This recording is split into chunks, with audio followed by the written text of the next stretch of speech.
নমস্কার। ছোট বন্ধুদের আমি জানাই আমার আন্তরিক ভালোবাসা, স্নেহ, আর বড়দের জানাই আমার প্রণাম।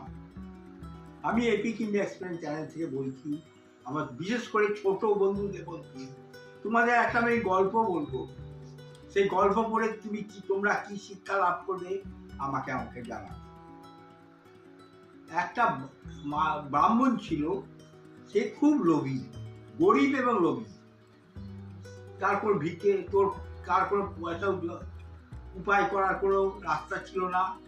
সে লোকের বাড়ি বাড়ি পুজো করে যা পেত তাই খেত।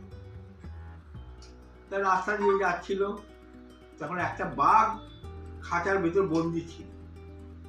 বলছে, ও বামুন ঠাকুর, দয়া করে আমার খাঁচাটা খুলে দেবে, তাহলে খুব উপকার হয়। তখন ব্রাহ্মণটা বলল, আমি তোমার দরজা খুলে দিলে তুমি বেরিয়ে এসে আমাকে খেয়ে ফেলবে, আমার বিপদ হবে। আমি কেন দরজা খুলবো? খাঁচা থেকে তোমাকে মুক্ত করবো।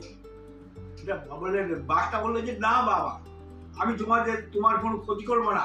তুমি আমার উপকার করলে আমি তোমাকে প্রচুর পুরস্কার দেব।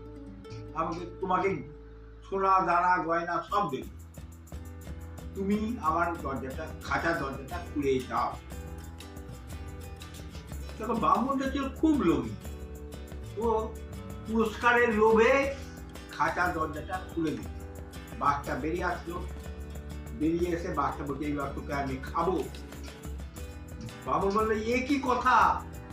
তুমি বললে যে আমাকে পুরস্কার করবে, আমি তোমার উপকার করলাম, তোমাকে মুক্ত করলাম, খাঁচা থেকে মুক্ত করলাম, আর তুমি বলছো আমাকে খাবে? এটা কি ভালো কথা নয়? এটা কিরকম ধরনের কথা? বলছে, না, আমি তোকে খাবো। সেই সময় একটা ভালুক ছিল, সে রাস্তা দিয়ে যাচ্ছে। ভালুকটা ওদের কথাবার্তা শুনে বলল, কি হয়েছে? তখন গিয়ে বলছি, ওই মানুষটা বলছিল যে, এই দেখো, আমি ওর উপকার করে দিয়েছি, আর ও এখন আমাকে খাবে না। বাঘটা বলছে, আরে চোখ বোকা, আমি বলছি, আমি ছিলাম খাঁচার ভেতর, আর মানুষটা রাস্তা দিয়ে যাচ্ছে। আর ভালুকটা বলছে, ও বুঝেছি, মানুষটা ছিল খাঁচার ভেতর আর তুমি রাস্তা দিয়ে যাচ্ছ।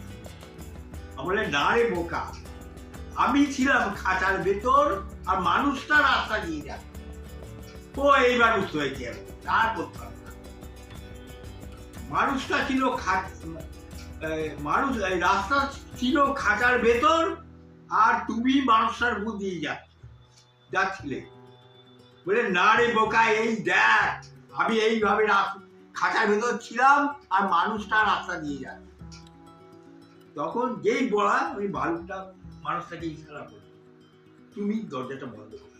আর মানুষটা দরজা বন্ধ করে দিল। বাঘটা বলে, এই কি কথা হলো? তুমি আমার দরজা বন্ধ করে দিলে কেন? তখন ভালুক বলছে, আরে ভাইয়া, মানুষটা তোমার উপকার করতে নেই, তুমি নিমক হারাম। তুমি যে তোমার উপকার করবে, তুমি তার ক্ষতি করবে। মানুষটাকে বলে, তুমি চলে যাও, কখনো কারো উপকার করতে যাবে না, তাহলে সে তোমার ক্ষতি করবে। উপকার তো করবেই না, বরঞ্চ তোমার ক্ষতি করবে। তখন মানুষটা চলে গেল, আর বাঘটা খুব চেঁচাতাম। শোনো বন্ধুরা, তোমাদের বলছি, ছোট বন্ধুদের বলছি, তোমরা যেচে পড়ে কারো উপকার করতে যাবে না। যদি কারো উপকার করো, সেই লোকটাই তোমার ক্ষতি করবে। দুনিয়ার এইটাই নিয়ম। সেই জন্য কারো যেচে পড়ে কারো উপকার তোমরা করবে না। আচ্ছা, এই গল্পটা তোমাদের কেমন লাগলো সেটা কমেন্টে আমাকে জানাও। ছোট বন্ধুদের জানাই আমার আন্তরিক ভালোবাসা এবং আশীর্বাদ। নমস্কার, আমি Amarnath Sen, epic India express channel থেকে বলছি।